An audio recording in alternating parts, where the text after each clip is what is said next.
I napokon je stigao Raspberry Pi. Ovo je model B+, a kao što vjerojatno već znate, to je poboljšana verzija modela B. I koje su to razlike?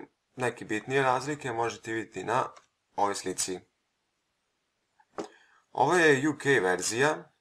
Na zvaničnom forumu kažu da nema neke razlike između kineske i UK verzije, ali ja sam se ipak opredelio za ovu. Nije velika razlika u ceni, tako da...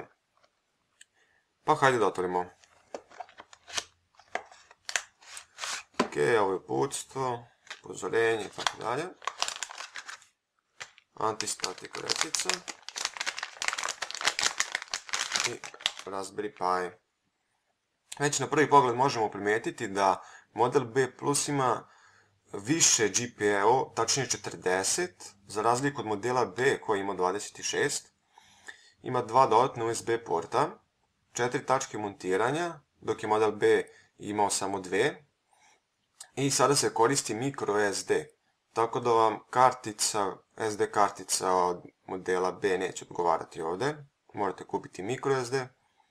Standardno tu su konekcija, audio video, da sad sa audio video jedan jack spojeni, kamera, HDMI, display i ulaz za napajanje sada s ove strane, dok je pre bio sa zadnje strane.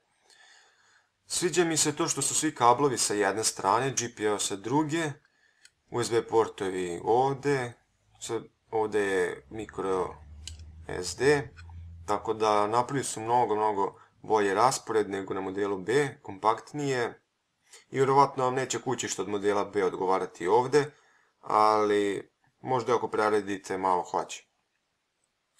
Ja sam uzeo na AliExpress za nekih 30 € i uzeo sam samo Raspberry Pi, a imate i neke pakete za malo veće pare gdje dobijate i kućište, i Wi-Fi, i breadboard i šta već stave unutra. Možda tako zajedno izađe malčice jeftinije, ali ja sam sve to uzeo odvojeno iz više razloga. Možete vidjeti koji su to razlozi u postu koji sam pisao na svom blogu o kupovini sa kineskih sajtova.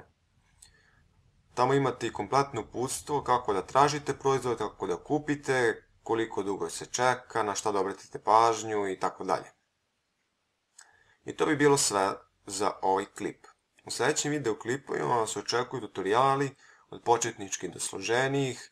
Pratite kanal i sajt, svi linkovi su u opisu videa. Pa, to je to.